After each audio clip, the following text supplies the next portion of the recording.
6과 가족이나 친구에게 도움을 청해 의료진과 긴밀하게 소통하십시오. 입원이 되게 갑작스러운 일이다 보니 당사자는 혼란스러워 사태를 이모저모 명료하게 생각할 여력이 없습니다. 물론 제 경우도 그랬습니다. 이것저것 물어야 할 것이 많은데 생각이 따라가 주지 않았습니다. 저를 대변해 줄 사람이 필요했습니다. 다행히 아내가 곁에서 의사들에게 약물치료, 생활습관, 식단, 여행 중 주의할 점 등 요긴한 사항을 충분히 물어봤습니다. 병의 실상을 파악하고 앞으로 지혜롭게 살아가려면 많은 정보가 필요할 텐데 아무리 유능한 의료진도 거기까지 다 헤아릴 수 없습니다. 우리 쪽에서 물어봐야 할 뿐 아니라 질문을 제대로 잘 하려면 도움이 필요합니다. 물론 곁에 있어줄 아내나 남편, 부모, 형제가 없는 분들도 있습니다. 그럴 때는 주저하지 말고 도움을 청하십시오. 주치의의 회진 시간을 알아내서 친구나 지인에게 그때 와달라고 부탁하세요. 친구에게 권한을 주어 의사의 소견을 듣고 무엇이든지 생각나는 건 모두 물어보게 하십시오. 우리가 병원에 입원하면 특히 큰 수술을 받으면 당사자는 정신이 없어요.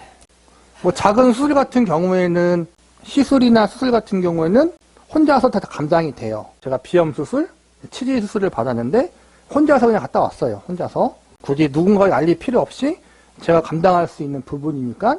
그런데 그것보다 더 큰 수술, 암에 대한 수술, 내가 혼자 감당하기 힘든 수술 같은 경우는 내가 모든 것들을 다 파악하고 일일이 관리할 수 없는 부분들이 있어요. 이 병이 어떠한 병이고 수술이 어떻게 진행되고 수술 이후에 내가 어떻게 약을 먹고 관리해야 되는지 이런 부분들을 젊으면 좀 덜 하겠지만 특히 나이 드신 분들은 혼자 못해요. 그래서 가족이 있어야 되죠. 배우자가 옆에 있는 게 제일 좋고 그게 안 되면은 내 자녀들, 형제, 자매들 그런 사람들이 옆에서 좀 케어해주는 부분들이 필요하다는 거예요. 요즘 같은 경우에는 옆에서 돌보지 않아도 병원에서 돌봐주는 경우도 있지만 그럼에도 불구하고 환자가 수술 이후에 어떻게 생활해야 되는지에 대해서는 가까운 지인들, 특히 가족들이 알아야지 챙겨줄 수 있거든요. 약 같은 경우도 복잡해요. 약 먹는 것도 참으로 복잡하고 그래도 배우자가 있고 가족이 있고 자녀들이 있으니까 그나마 괜찮은데 앞으로는 결혼 안 한 사람도 많이 있고 자녀를 안 낳은 사람도 많이 있죠. 그렇죠? 그게 앞으로가 문제지만 지금도 배우자가 없는 분들, 자녀가 없는 분들이 계시더라고요. 저도 병원에 가서 보면은 한 70, 80대 되시는 노인분 혼자 오셔가지고 진료를 보시더라고. 큰 병원인데 작은 병원이 아니라. 근데 이제는 잘 못 알아들으셔요. 귀가 안 들리시잖아? 그러니까 간호사가 계속 말하면서 가족분들 안 계시냐고. 근데 가족이 없다고 그러더라고요. 아예 없는 게 아니라 외국에 나가 있다 그러더라고.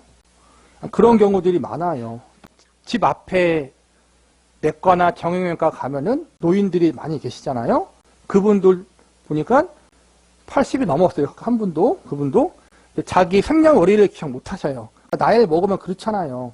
신분증을 꺼내서 생년월일을 말해야지 진료를 보는데 내가 정말 가족이 없거나 배우자가 없거나 형제 자매가 가까이 없는 경우는 가까운 친구를 부르면 좋은데 친구들도 늙으면 사실은 같이 갈 수가 없잖아요. 그래서 교회 신앙의 공동체가 참 중요한 것 같아요. 교회 안에서 신앙의 공동체 안에서 서로가 도움을 받을 수 있잖아요. 그렇죠? 특히 요즘같이 핵가족 시대, 핵가족도 아니죠. 진짜 혼자 있는 시대잖아요. 그런 시대가 더 교회 공동체 역할이 커진 것 같아요. 그래서 우리가 힘들 때 내가 감당하지 못하는 부분들 있을 때 교회 공동체에서 교회 성도들 간에 연락을 해서 도와줄 수 있는 분은 도와주는 그런 것도 필요하다고 저는 생각이 돼요. 그리고 그게 어렵더라도 남들 도움받는 게 어렵잖아요. 어렵더라도 그래도 도움을 받을 수 있는 그런 부분들이 필요하다. 이런 도움을 청하기란 쉽지 않습니다. 우리는 대부분 무엇이든지 혼자심으로 하는데 익숙해져서 무력감을 싫어합니다. 저의 오랜 지인들 중에는 아무에게도 폐를 끼치고 싶지 않아 투병 중이라거나 아예 병원에 입원한다는 사실조차 전하지 않은 사람들도 있습니다. 그러나 그건 좋은 생각이 아니에요. 우리 그리스도인의 정체성에 대한 성경의 더없이 중요한 가르침을 간과하기 때문입니다. 우리는 한 몸의 지체들입니다. 눈이 손더러 내가 너를 쓸데없다 하거나 또한 머리가 발더러 내가 너를 쓸데없다 하지 못하리라. 그뿐 아니라 더 약하게 보이는 몸의 지체가 도리어 요긴하고, 그러니 혼자 힘으로 다하려는 교만을 도움이 가분하다는 식의 겸손으로 가장하지 않도록 조심하십시오. 부담을 주지 않음으로써 남을 섬긴다는 생각보다 손을 내밀어 도움을 청하는 게 더 겸손한 자세입니다. 우리가 서로 지체가 됨을 잊지 마세요. 다행히 우리 성도님의 교회 성도님들은 다 가족이 있잖아요. 정말 감사한 거예요. 정말로. 내가 어려울 때 특히 가장 가족이 필요하다는 사실을 우리가 배우게 되잖아요. 가족들의 도움을 우리가 요청할 때 요청하고, 또 교회의 도움을 요청할 때 요청하고, 대표적으로 기도 요청 같은 것도 대표적인 거잖아요. 교회에다 내가 정말 힘든 부분, 또 어려운 부분, 중요한 부분이 있을 때 교회에 기도 요청도 하고, 또 신방 요청도 할 수도 있고, 그러한 부분을 통해서 우리가 힘든 부분, 어려운 부분, 고통을 당하고 있는 부분에 대해서 함께 우리가 서로 기도하고 신경 써주고 도와줄 수 있는 그러한 신앙의 공동체가 될 수 있어야 돼요. 그리고 특별하게 육체의 아픔에 대해서는 서로가 서로를 기도해 줄 수 있는 그러한 신앙의 공동체가 되고, 우리가 다른 이에게 도움을 청하는 것을 너무 어려워하지 말자. 특히 믿는 성도들 안에서 서로 도움을 청하는 부분들에 대해서 어려워하지 말자.